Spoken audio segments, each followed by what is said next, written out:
Hello, my beautiful souls. Welcome sa ating tarot reading sessions. Keep in mind, general reading ko ito. Maring mag-resonate, maring hindi.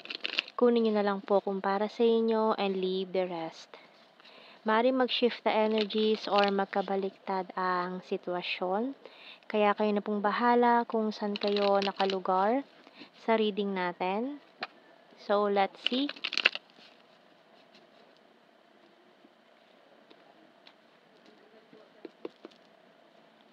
So we have here this King of Wands, a strong fire energy. Aries, Leo, and Sagittarius, and the Six of Wands. Wow. And we also have here this Queen of Pentacles and the Shadow side, or the Devil. We also have here the Queen of Swords and the Karma, or Judgment card.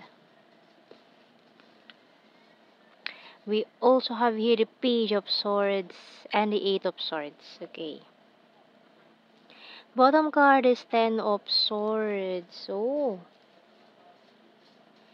Okay. So, mukhang may tao dito na gusto kang i-invite sa isang celebration, pero nag-aalangan kang umattend dahil itong taong ito ay maaaring from the past or ex mo, or nagkaroon kayo ng situationship nitong taong to, or nag-usap kayo, talking stage kayo nitong taong to, pero hindi nag-work out.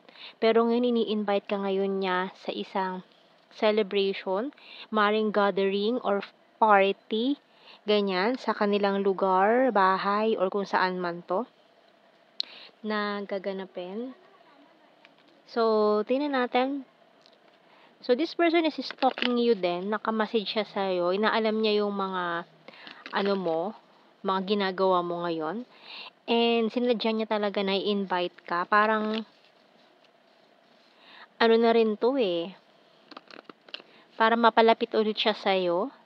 So, maaaring nilagay ka nitong taon to sa third party situation. Lalo na kung in a relationship pa siya doon sa taong pinili niya. Ayan, parang gusto niya magselos ka, ganun. Ipakita sa'yo na they are happy doon sa taong pinili niya. Pero ang totoo niyan, hindi.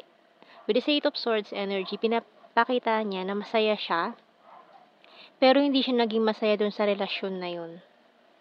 Ayan, we have here binoculars and magnifying glass. So, talagang sa'yo pa rin nakatutok eh. Yung mga mata nitong taong to. Ayan, this person is looking for you, searching for you. Inaalam niya talaga lahat yung mga bagay-bagay tungkol sa'yo. Obsessed pa rin siya sa'yo until now. Maring kunyari din naka-move on na siya sa'yo, pero hindi pa rin talaga. Open book, camera. Ayan. So, gusto niya kasi malapit ka lang sa kanya, na nakikita ka niya, yung kumbaga, abot ka pa rin ng tanaw nitong taong to, yung alam niya. Gusto niya kasi alam niya eh, yung mga nangyayari pa rin sa buhay mo, updated pa rin siya. So, we have here the Mountain card. Ayan. So, kaya gusto kanyang isama sa mga achievements niya, lalo na kung itong celebration na to is about their achievement or promotion, ganyan. And tingnan natin anong message ng archangels natin. So, malinaw na may pagtingin pa rin tong taong to sa'yo kahit na maaaring in a relationship na siya with someone else. All is well. By Archangel Jeremiel, everything is happening exactly as it's supposed to. With hidden blessings, you will soon understand. Ayan. Mga messages from our archangels.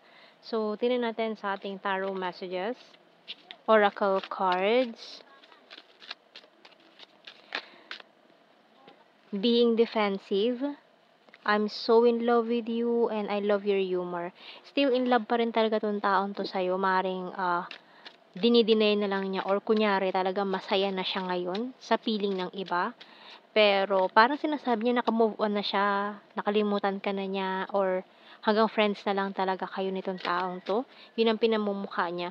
Pero talagang gusto lang niya magselos ka. Gusto niya makita sa mga mata mo na nagseselos ka. Ganyan, yun ang gustong-gusto niya makita. You're my strength. You're my inspiration. Letting you go, walking away. So, malinaw nag-walk away na siya, nag-let go siya sa'yo. Dahil mayroon siya mas piniling iba.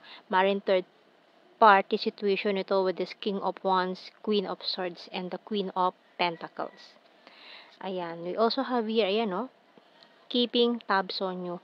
Kasi nga, gusto niya, alam niya lahat eh. Yung mga nangyayari sa buhay mo, gusto niya kontrolado pa rin niya ang sitwasyon. Moving forward, and I will start to save money. Okay? So, mukhang may mga plano rin tong taong to eh. Tingnan pa natin. Pero hindi lang niya talaga matakasan yung relationship niya ngayon. I'm so attracted to you. I wish I had treated you better. So, may mga panghihinayang sa mga nangyari noon. And we will be together again. Oh, I'm becoming a better person. I left na saw you with someone. So, maring umiwas ka na talaga sa taon to kasi nga may pinili na siyang iba eh. And so many things remind me of you. You don't know how hard it was to let you go. And I wish I could take back my words. So, may mga nasabi siya sa'yo na gusto niyang bawiin. It was my fault but I blamed you. Okay. Ayan. Sinisisi rin niya yung mga sarili niya, yung sarili niya ngayon. Kasi parang ikaw pa yung naging sinisi niya before. Pero ngayon na na-realize niya na yung blame is sa kanya na. Parang ina-accept niya na or inaano niya na yun sa sarili niya na siya yung sinisisi niya sa nangyari. So, kuha tayo ng mga initials natin.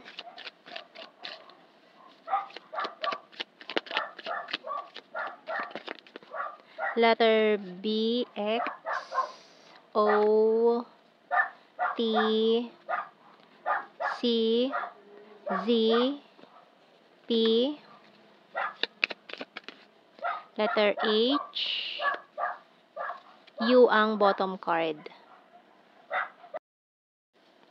Let's see sa ating blue card. We have here the runner, all strings attached, and manifestation.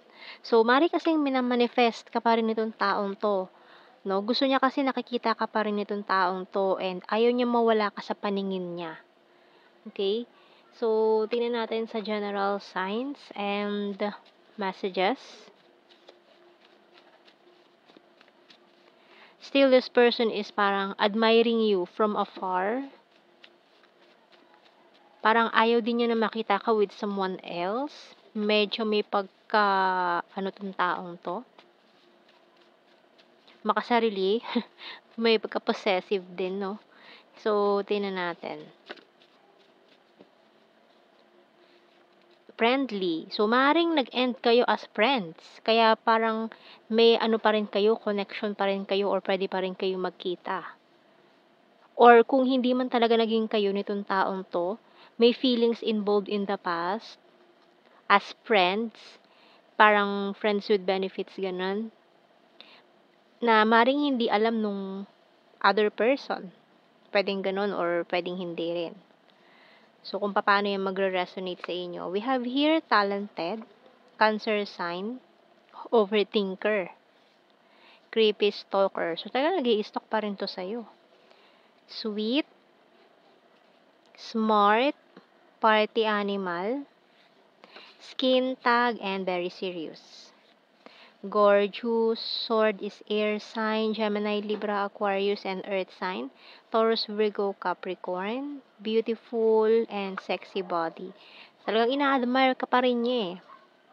We have here private person, number 1, city, vulnerable, attractive, chaser, number 7, popular, April, cute and chubby, and December. So, yan ang ating reading, my beautiful souls. Thank you for watching. Take care and God bless. See you in our next reading, guys. Bye-bye.